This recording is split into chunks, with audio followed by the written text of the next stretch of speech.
ஆயக்கலைகள் 64 அதில் ஆணும் பெண்ணும் அறிந்தது எத்தனை ரகசிய கேள்விகள். உலகெங்கிலும் உள்ள வசந்த் தொலைக்காட்சி நேயர்களுக்கு வணக்கம். இது உங்கள் ரகசிய கேள்விகள். நம்ம இப்போ சில முக்கியமான விஷயங்களை பற்றி பேசிகிட்டு இருக்கோம். இளம் 11 வயதினருக்கு ஏற்படக்கூடிய பால் ஈர்ப்பு, செக்ஸில் சீக்கிரமாக ஈடுபடுறது, கல்லூரிகள் போகிற இளைஞர்கள் செக்ஸில் ஈடுபடுறது, இந்த மாதிரி பல்வேறு விஷயங்கள் இங்கே அதிகரிச்சிட்ருக்கு. இதை எப்படி தடுக்கிறது, இதுக்கு என்னென்ன காரணங்கள் அப்படின்னு உலகம் முழுவதும் பல்வேறு ஆய்வுகள் நடந்துகிட்ருக்கு. இங்கே படத்தில் சில விஷயங்களை பார்க்குறீங்க நீங்கள். இப்போ உலகம் முழுவதும் நடந்த ஆய்வுகளில் இந்த மாதிரியாக செக்ஸில் பண்ணாமல் இருக்கிறது, திருமணம் வரைக்கும் செக்ஸ் பண்ணாமல் இருக்கிறது, இல்லை ஏர்லியாக செக்ஸில் ஈடுபடுறது, இதுக்கு என்னென்ன காரணங்கள்னு ஒரு ஆய்வு பண்ணாங்க. இதை பார்த்திங்கன்னா 45% அவங்க பேரண்ட்ஸுடைய பிஹேவியர் அவங்கள பாதிக்குது. பேரண்ட்ஸ் ரொம்ப கேரிங்காக, ரொம்ப நல்ல மனிதர்களாக இருந்தாங்கன்னா குழந்தைகளாம் அவங்கள போல் இருக்கிறாங்க. பேரண்ட்ஸ் ரொம்ப அப்யூசிவாக மோசமாக இருக்கிறாங்க அப்படின்னா அன்புக்காக இயங்குகிற குழந்தைகள் சீக்கிரமாக உறவுகளில் ஈடுபடுறாங்க, காதலில் விழுறாங்க, சிக்கலில் மாட்டுறாங்க, வயது வர்றதுக்கு முன்னாலே சிக்கலில் மாட்டுறாங்க. அதே மாதிரி அடுத்து 31% ஃப்ரெண்ட்ஸினுடைய, நண்பர்களுடைய இன்ஃப்ளூயன்ஸ். ஃப்ரெண்ட்ஸ் ஒரு நல்ல குரூப்போடு சேரும்போது பல்வேறு விஷயங்கள் நல்லபடியாக நடக்குது. தவறான குரூப் போகும்போது சிறு வயதிலேயே சிகரெட்டு பிடிக்கிறது, சிறு வயதிலேயே அவங்க போதை பழக்க வழக்கங்கள், ஆல்கஹால், அதே மாதிரி பெண்களோட தொடர்பு, இப்படி பல்வேறு விஷயத்துக்கும் அந்த பியர் ப்ரெஷர்னு சொல்லுவாங்க. இந்த குரூப், எந்த குரூப்பில் நம்ம சேர்றோமோ அந்த குரூப்பினுடைய விஷயம். அதே மாதிரி மீடியாக்களுடைய இன்ஃப்ளூயன்ஸ் 4%. அதே அவங்க விளம்பரங்கள், மீடியாக்களில் வர கவர்ச்சி விளம்பரங்கள், பல்வேறு பிரச்சனைகள். டீச்சர்ஸ், சிகரெட்டு பிடிக்கிற ஒரு வாத்தியார் சிகரெட்டு பிடிக்காதுன்னு சொல்கிறது எந்த அளவுக்கு உங்களுக்கு மிகப்பெரிய தாக்கத்தை ஏற்படுத்தும். சில நேரம் வாத்தியார் சிகரெட்டை பிடிக்கிறதே பார்த்துட்டு மாணவனும் அதை ஃபாலோ பண்ணலாம். ஸோ இவங்க எல்லாருமே ஒரு காரணமாக இருக்கிறாங்க குழந்தைகளுடைய வாழ்க்கை முறையை அமைப்பதற்கு. ஒரு காலர் இருக்காங்க. ஹலோ. ஹலோ சார், வணக்கம் சார். வணக்கம், சொல்லுங்க மேடம். எங்கேருந்து பேசுறீங்க? என்னோட பேர் லக்ஷ்மிங்க சார். நான் திருவண்ணாமலையில இருந்து பேசுறேன். சொல்லுங்க. எனக்கு மேரேஜ் ஆயிட்டு 3 இயர்ஸ் ஆயிடுச்சுங்க சார். 2011 ஆச்சு. சரிங்க. ஸோ ஃபர்ஸ்ட் 6 மந்த் கன்சீவ் ஆகல. அதுக்கப்புறம் டாக்டர் போய் பார்த்தோம், டேப்லெட் கொடுத்தாங்க, உடனே இதாயிடுச்சு. சரிங்க. இப்போ அதுக்கப்புறம் என்னன்னா இப்போ 5 டைம்ஸாவே எனக்கு அபார்ஷன் ஆயிடுச்சு. ஃபர்ஸ்ட் மட்டும் 4 மந்த்ஸ் இருந்துச்சு, அதுக்கப்புறம் அபார்ஷன் ஆயிடுச்சு. இப்போ அதுக்கப்புறம் பாத்தீங்கன்னா அந்த 2 மந்த்ஸ் ஆன உடனே ஆட்டோமேட்டிக்காவே அபார்ஷன் ஆயிடுது. எத்தனை முறை இது வரைக்கும் அபார்ஷன் ஆயிருக்குங்க? 5 டைம்ஸ் சார். ஓகே ஓகே, சொல்லுங்க. நாங்க டாக்டர்கிட்ட போய் செக் பண்ணி போய் பார்க்கும்போது சொன்னாக்கா அது என்னன்னா ஹார்ட் பீட் வரல அப்படின்னு சொன்னாங்க சார். சரிங்க. டாக்டர் ஃபர்ஸ்ட் டைம் மட்டும் தானா அபார்ஷன் ஆயிடுச்சு, மீதி எல்லாமே டாக்டர் இது ஹார்ட் பீட் வரல, நீங்க கிளியர் பண்ணி தான் ஆகணும் அப்படின்னு சொல்லிட்டாங்க. சரிங்க. அதுக்கப்புறம் நாங்க ஏன் இந்த மாதிரி ரீசன் வருதுன்னு சொல்லிட்டு அந்த காரியோடைப்பிங் டெஸ்ட் எல்லாம் கூட நான் சிஎம்சில பண்ணிட்டு இருக்கேன் இப்ப. சரிங்க. அந்த ரிசல்ட்டும் நார்மல் அப்படின்னு வந்துருச்சு. என்னோட ஹஸ்பண்டுக்கும் அந்த செமன் டெஸ்ட் பண்ணும்போது அதுவும் நார்மல்ல தான் இருக்கு அப்படின்னு இருக்காங்க. சரிங்க. ஆனா என்ன ரீசன் அப்படின்னு தெரியலைங்க சார். முதல்ல சார் எல்லா விதமான உறவு, தாம்பத்திய உறவு கொஞ்ச நாள் நிறுத்தி வைங்க, கருத்தரிக்காம பார்த்துக்கோங்க. முதல்ல டார்ச் பேனல், பல டெஸ்ட்டுகள் எடுப்பாங்க வரிசையா. உங்க குரோமோசோம் டெஸ்ட், ஜீன்ஸ் டெஸ்ட் வரைக்கும் எடுப்பாங்க. டார்ச் பேனல் அப்படின்னு ஒரு இன்ஃபெக்ஷன் இருக்கான்னு பார்ப்பாங்க, ஆன்டிபாடிஸ் டெஸ்ட் இருக்கான்னு பார்ப்பாங்க, குரோமோசோம் டெஸ்ட் எடுப்பாங்க, குரோமோசோம் அப்நார்மாலிட்டிஸ், அதாவது உங்கள் 2 பேரில் யாருக்காவது இருக்கா அப்படின்னு பார்ப்பாங்க. அப்புறம் சில பேசிக்கான டெஸ்ட்டுகள் 2 பேருக்கும் முடித்த பிறகு எல்லாத்துக்கும் ட்ரீட்மெண்ட், எம்பரிக்கலாக சில தோராயமான ட்ரீட்மெண்ட்டும் கொடுப்பாங்க, ஆன்டிபயோட்டிக்ஸ் இதெல்லாம் கொடுத்து ஓகே நீங்கள் இப்போ கன்சீவ் ஆகலாம் அப்படின்னு சொல்லிட்டு அதுக்கப்புறம் ஹார்மோன் சப்போர்ட்டும் கொடுப்பாங்க. நீங்கள் மறுபடியும் அவங்க டாக்டர்கள் சொல்லும்போது கருத்தரித்து டாக்டர்களுடைய மேற்பார்வையிலேயே தான் நீங்கள் போகணும். ஒரு பெஸ்ட் சென்டராக சூஸ் பண்ணி அப்புறம் நீங்கள் முழுமையாக டாக்டரோட கவனிப்பில் இருங்க. டாக்டர்கள் சொல்கிற மருந்துகளை ரெகுலராக எடுத்துக்கிட்டு தேவையான இன்ஜெக்ஷன் போட்டுக்கிட்டு இருந்தீங்கன்னா கண்டிப்பாக நீங்கள் ஒரு குழந்தையோட போக முடியும். 10 அபார்ஷன்ஸுக்கு அப்புறம்லாம் குழந்தையோட போயிருக்காங்க, ஒன்றும் பிரச்சனை இல்லை, இதெல்லாம் சாத்தியம்தான். ஆனால் இது ஒரு இந்த மாதிரியான விஷயங்கள் ஹை ரிஸ்க் ப்ரெக்னென்சின்னு எடுத்துக்கலாம். இவர்களுக்கு ஒழுங்கான டெஸ்ட் இருக்குது, முறைப்படியான ட்ரீட்மெண்ட் இருக்குது. அதெல்லாம் கரெக்டாக பண்ணிவிட்டு நீங்கள் கருத்தரிச்சிங்கன்னா கண்டிப்பாக. அதான் சரி, எனக்கு என்னன்னா சரியான டாக்டர் வந்து எங்க போய் பார்த்தேன். எனக்கு இப்ப ஏஜ் வந்து ஆக்சுவலா 34 நடக்குதுங்க சார். சரிங்க. நான் MSW முடிச்சுட்டு ஆக்சுவலா நான் கம்யூனிட்டி டெவலப்மெண்ட் ஆஃபீஸரா ஒர்க் பண்ணிட்டு இருக்கேன். ஃபீல்டு ஒர்க் எல்லாம் போகணும். சரிங்க. அதனாலதான் எனக்கு எங்க சரியான ரூட் எனக்கு தெரியல, அதனாலதான் கால் பண்ணேன். சரிங்க.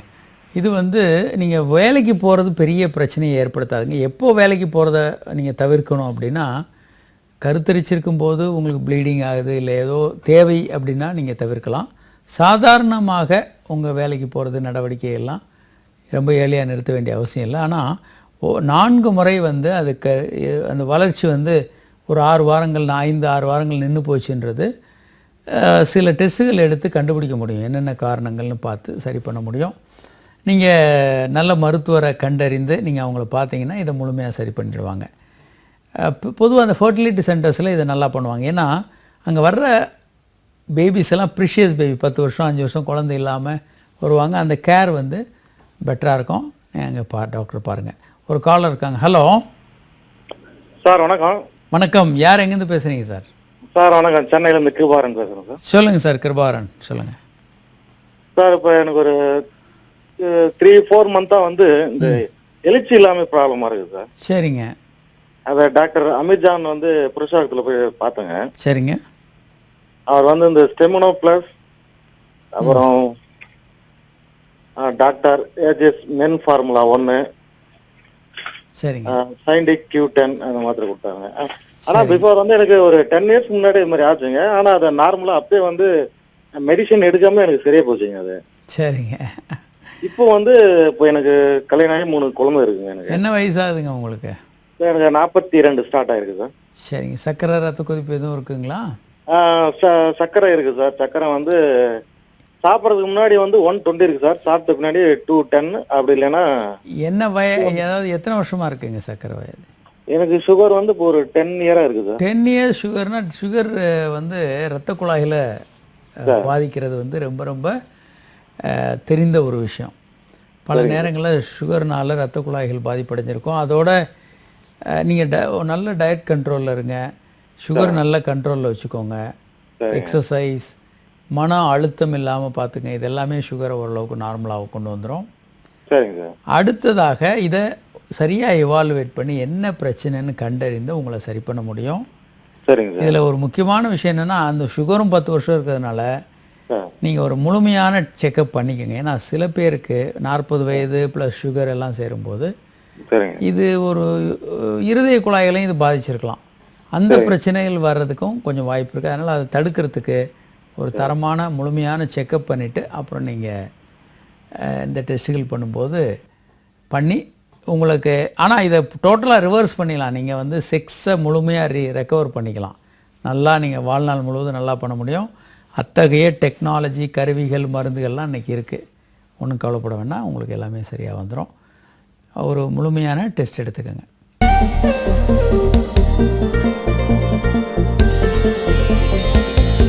ரகசிய கேள்விகள் இடைவேளைக்கு பின் தொடரும்.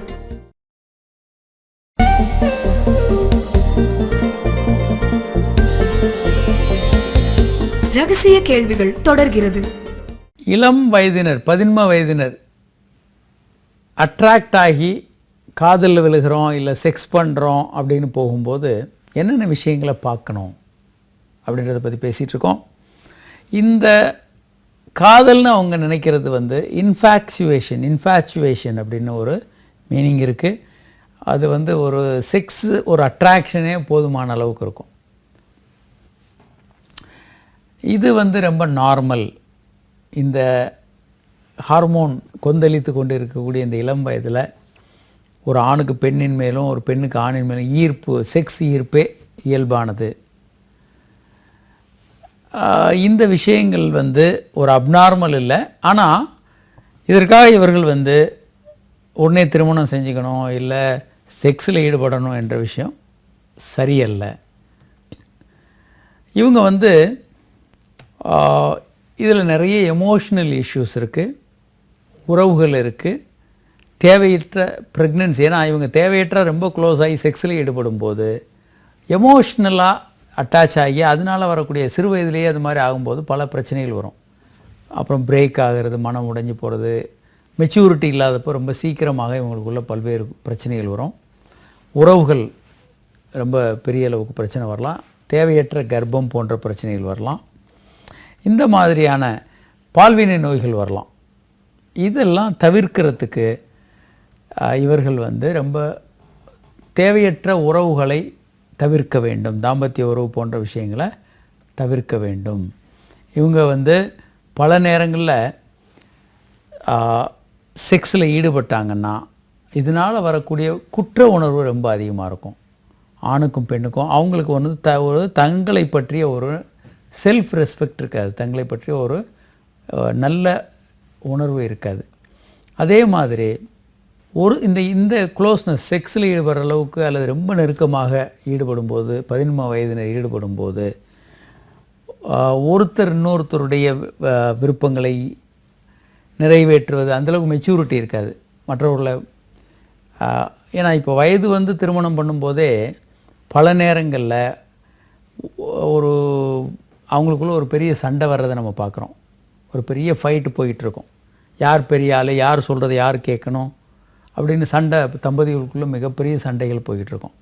இதில் வளர்ச்சி அடையாத 13 வயதினர் இந்த மாதிரியான உறவுகளை ஈடுபடும் போது மிகப்பெரிய பிரச்சனைகளை அது கொண்டு வரும். அதே மாதிரி ப்ரெக்னன்சி, இந்த உலகம் முழுவதுமே இன்றைக்கி மிகப்பெரிய ஒரு பிரச்சனை என்னென்னா டீனேஜ் ப்ரெக்னன்சி. இந்த ஸ்கூல் போகக்கூடிய பெண் குழந்தைகள் தாயாகிறதுன்றது மிகப்பெரிய ஒரு பிரச்சனையாக இருக்குது. ஏன்னா இவங்களுக்கு அபார்ஷன் அதிகமாகும், இரத்த சோகை, மேலே படிப்பை தொடர முடியாது, இப்படி பல பிரச்சனைகளை இவங்க எதிர்கொள்ள வேண்டியது இருக்கும்.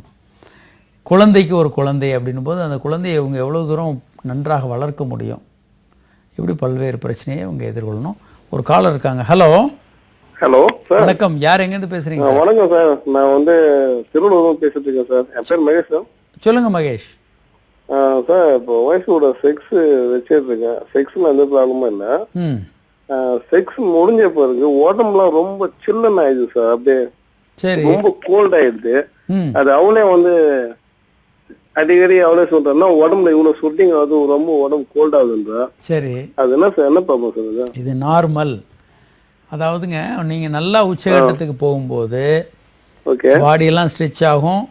ஹார்ட் பீட்டு, இருதய துடிப்பெல்லாம் 170 180 போகும். பிபி 160 120ன்ற மாதிரி இருக்கும். இது முடிஞ்ச உடனே பாடியெல்லாம் வேர்த்து கொட்டும். இது இயல்பானது. நீங்கள் ஏசி ரூமுக்குள்ளே இருந்தாலொழியே நல்லா வேர்த்து கொட்டும். பல நேரம் பெண்கள் உச்சகட்டம் அடையாததுனால அவங்களுக்கு வேர்க்காது. அவங்களும் உச்சகட்டம், பெரும்பாலான பெண்கள் உச்சகட்டம் அடையிறதில்ல. எனவே அதை விட்டுருங்க. ஸோ உங்களுக்கு நல்லா வேர்த்து கொட்டும். வேர்த்து கொட்டினோட உடம்பு சில்லாக இருக்கும். இது ஒரு இயல்பான விஷயம். இது நோயோ பதட்டப்பட வேண்டிய விஷயமோ ஒரு அப்நார்மாலிட்டியோ கிடையாது. அதனால் நீங்கள் கேஷுவலாக இருக்கலாம். அடுத்து 6ல் ஒரு டீனேஜ் கேர்ள் ப்ரெக்னென்ட் ஆகுறாங்க உலகம் முழுவதும்னு கண்டுபிடிச்சிருக்காங்க. 6 டீனேஜ் கேர்ள் எடுத்துக்கிட்டிங்கன்னா அது ஒரு பெண் உடலுறவு வைத்து கொண்டு அதனால் கர்ப்பமாகறாங்கன்னு உலகம் முழுவதும் டேட்டா கண்டுபிடிச்சிருக்காங்க. ஸோ இதனால் பால்வினை நோய்களை பற்றி இவங்களுக்கு ஒரு விழிப்புணர்வு வேணும். இந்த பால்வினை நோய்கள் சிறுவயதிலே வரும்போது அது கருக்குழாயை அடைத்து கொண்டு குழந்தையின்மையில் கொண்டு போய் முடியலாம். HIV வரலாம். இன்னும் பல்வேறு பிரச்சனைகளில் கொண்டு போய் விடலாம். இவங்களுடைய எதிர்கால வாழ்க்கையை அது பெருமளவுக்கு பாதிக்கும். அதனால் பால்வினை நோய்களை தவிர்க்கிறதுக்கு உடலுறவை தவிர்க்க வேண்டும். அதே மாதிரி லட்சக்கணக்கான 13 வயதினர் டீனேஜினர் இந்த காரணங்களுக்காக எமோஷ்னலாக 2 பேரும் க்ளோஸ் ஆகி அப்புறம் மனம் உடைந்து சில பேர் தற்கொலை பண்ணிக்கிறது, இந்த மாதிரியான பிரச்சனைகளை நீங்கள் எதிர்கொள்கிறாங்க. அதற்காக இவர்கள் உறவுகள் ஈடுபடுறதை தவிர்க்கணும்.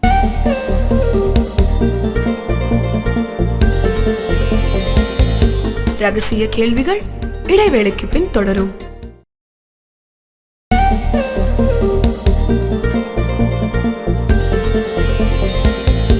ரகசிய கேள்விகள் தொடர்கிறது. ஒரு காலர் இருக்காங்க. ஹலோ ஹலோ வணக்கம். யார் எங்கேருந்து பேசுகிறீங்க மேடம்? வணக்கம் டாக்டர். நாங்கள் கோயம்புத்தூர்ல இருந்தேங்க. சொல்லுங்க மேடம். இப்போ வந்து என் கல்யாணம் எங்க வீட்டுல அவர் இறந்துட்டாருங்க. சரிங்க. இப்ப வந்து எனக்கு அந்த இப்ப நீங்க எதுக்கோ இது சொல்லுங்க, இப்ப அந்த மாதிரி எதுவும் இல்லாம இருக்கிற மாதிரி ஏதாவது மெடிசன் இருக்கு? அப்படி இல்லைங்க, எல்லா மனிதர்களுமே செக்ஸோடையும் செக்ஸ் உணர்வோடையும் தான் நீங்கள் ஆணாக அல்லது பெண்ணாகவோ தான் நம்ம பிறக்கிறோம், அந்த உணர்வுகளோடையும் தான் பிறக்கிறோம். இது உணர்வு வந்து இயல்பானது. இப்போ நீங்கள் என்ன பண்ணலாம் அப்படின்னா, ஒன்று வந்து நீங்கள் மறுபடியும் திருமணம் செய்து கொண்டு மறுபடியும் ஒரு வாழ்க்கையில் ஈடுபடலாம்.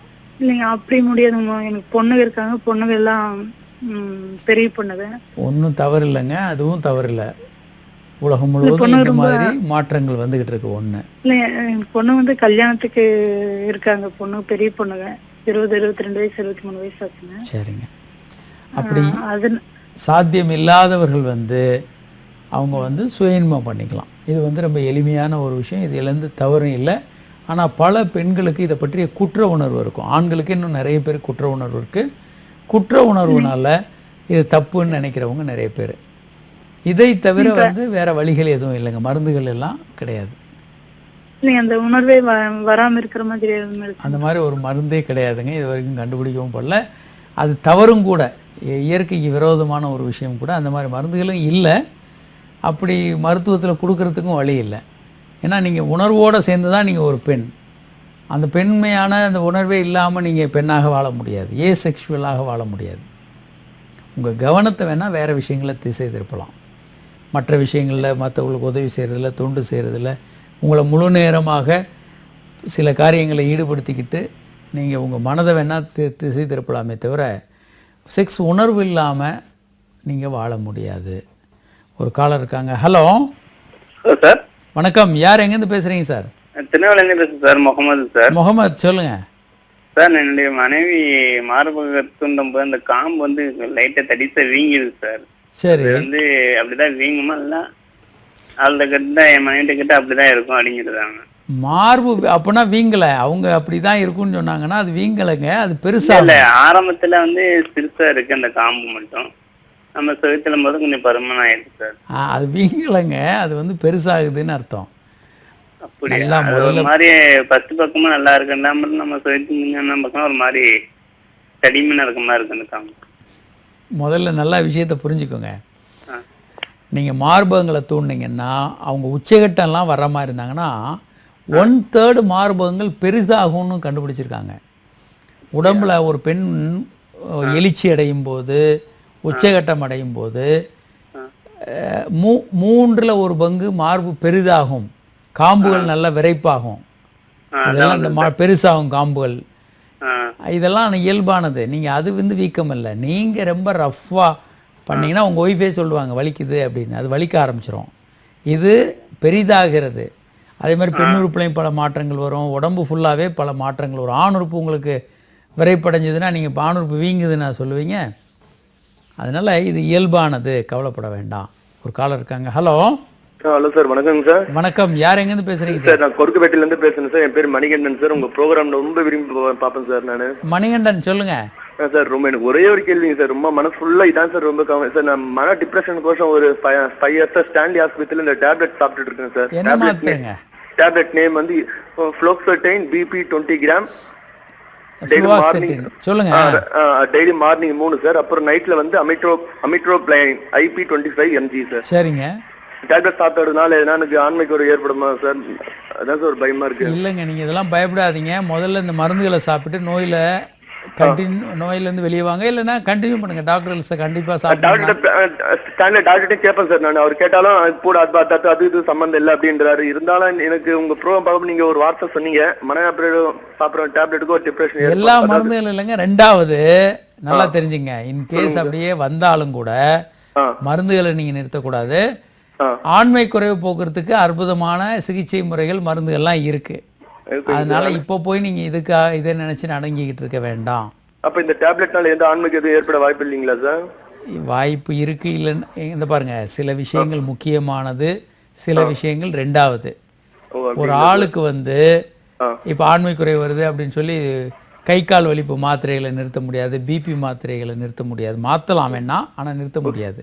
ஓகேங்க சார். ஏன்னா நீங்கள் எனக்கு வந்து கை கால் வலிப்பு மாத்திரைகள் சாப்பிட்றதுனால எனக்கு ஆண்மை குறைவு இருக்குது அப்படின்னு நினச்சி நீங்கள் வாட்டுக்கு மாத்திரைகள் நிறுத்துனீங்கன்னா உயரத்தில் நாளைக்கு ஏணியில் ஏறும்போது விழுந்துடலாம், தண்ணி கிட்ட போகும்போது தண்ணியில் விழுந்து உயிர் போயிடலாம், இல்லை நெருப்பில் நம்ம விழுந்துடலாம், நெருப்புக்கிட்ட போகும்போது கை கால் வலிப்பு ஃபிட்ஸ் வருதுன்னா நம்ம விழுந்துடலாம். உயிர் முதல்ல முக்கியங்க, அதுக்கு தான் நம்பர் 1 ப்ரிஃபரன்ஸ், அதுதான் முக்கியம். சார் நீங்க சொன்ன அந்த கேள்வி இன்னொன்னுக்கும் நான் நல்லா நோட் பண்ணுவேன் சார். எதுவுமே டாக்டர் அட்வைஸ் இல்லாம நீங்க எதுவும் நிறுத்தக்கூடாது, எதுவும் சொல்லுவீங்க சார். இந்த டாக்டர் அட்வைஸ் கேட்கணும். அதனால இந்த டேப்லெட்னால அவர் டாக்டர் சொல்ற அட்வைஸ் மோஸ்ட்லி இந்த டேப்லெட்லாம் ஏதாவது வாய்ப்பு இருக்குங்களா? அப்படி எப்படியும் சொல்ல முடியாது, எப்படியும் சொல்ல முடியாதுங்களா சார்? இது இல்லைங்க, வாய்ப்பு இருக்கு, மைல்டா இருக்கு. ஆனா அதை பத்தி கவலைப்படாதீங்க. உயிர் தான் முக்கியம் உங்களுக்கு. நம்பர் 1 நீங்க நல்லா வாழ்றது தான் முக்கியம். 2வது செக்ஸ்ல பிரச்சனை வந்தா எளிமையாக சரி பண்ணி கொடுத்துருவோம், ஒரு பிரச்சனை இல்லை. அப்படிங்களா சார்? சார் அப்ப டாக்டர் கிட்ட சொல்லி இந்த டேப்லெட் கொஞ்சமா குறைக்க அவங்க சொல்லலாம்ல சார்? உனக்கு எப்படி இருக்கு சொல்லு, பார்த்துட்டு நம்ம குறைக்கலாம் டேப்லெட் அப்படி சொல்றாரு சார் அவரு. நீங்க நல்லா ஆகும் போது மருத்துவர்கள் குறைப்பாங்க. நீங்க வேணா நல்லா ஆக கொஞ்சம் கொஞ்சமா நீங்க அவங்ககிட்ட பேசி குறைக்கலாம். அவங்க விருப்பம் இல்லாம நீங்க ப்ரெஷர் கொடுத்து நிறுத்தவோ மாற்றவோ செய்யாதீங்க. டாக்டர்களோட கன்சர்ன், அவங்களுடைய விருப்பத்தோட மருத்துவங்களை குறைக்கலாம், மற்றபடி நீங்களே குறைக்க வேண்டாம். ஒரு காலர் இருக்காங்க. ஹலோ. ஹலோ, வணக்கம் டாக்டர். வணக்கம், சொல்லுங்க மேடம். யார் எங்கேருந்து பேசுறீங்க? நாங்க வேலூர்ல இருந்து பேசுறோம். சொல்லுங்க மேடம். எங்களுக்கு கல்யாணம் ஆகி 1 வருஷம் ஆகுது. ஓகே. நாங்க அந்த மாதிரி இருக்கும் போது அவருக்கு வெளியே வந்துருக்குங்க. ஆணுறுப்பு சுருங்கி வெளியே வந்துடுதா? ஆமா. முழுமையான விரைப்புத்தன்மை இல்லாமல் செக்ஸ் பண்ண முடியாமல் எதுவும் கஷ்டப்படுறீங்களா, இல்லை முழுமையாக செக்ஸ் பண்ணிட்டு இருக்கும்போது விரைப்பு குறைஞ்சி வெளியே வந்துடுதுங்களா? ஆமா, வெளியே வந்து. சரிங்க, இதை வந்து ஆண்மை குறைவுன்னு நீங்கள் எடுத்துக்கலாம். அவருக்கு சிகிச்சை தேவைப்படுங்க. அப்படின்னா நீங்கள் 2 பேரும் சேர்ந்து மருத்துவர் அணுகலாம். இந்த பிரச்சனைகளை இன்றைக்கி எளிமையாக சரி பண்ணி கொடுத்துருவாங்க, ஒன்றும் கவலை இல்லை. எளிமையான சில டெஸ்ட்டுகள் இருக்குது. அதெல்லாம் நிறைய இருக்குங்க. ஆனால் நீங்களாக எடுத்துக்கக்கூடாதுமா. நீங்கள் கடைகளில் வாங்கி சாப்பிட்றதெல்லாம் தவறு. முதல்ல இது ஒரு மெடிக்கல் ப்ராப்ளம்.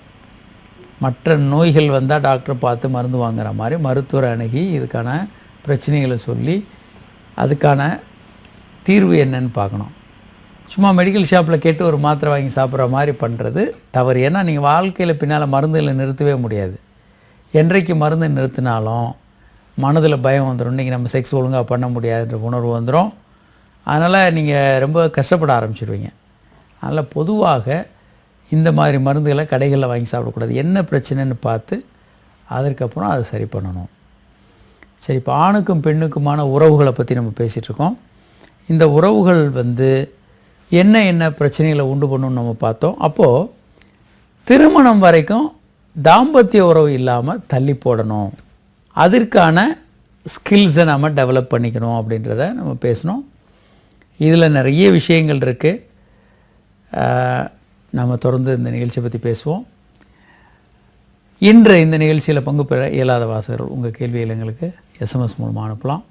9841266666 என்ற எண்ணுக்கோ 9444944444 என்ற எண்ணுக்கோ உங்கள் கேள்வியில் எங்களுக்கு எஸ்எம்எஸ்களை அனுப்பலாம்.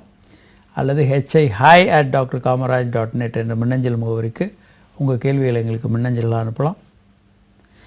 மீண்டும் நாளை சந்திப்போம். வணக்கம்.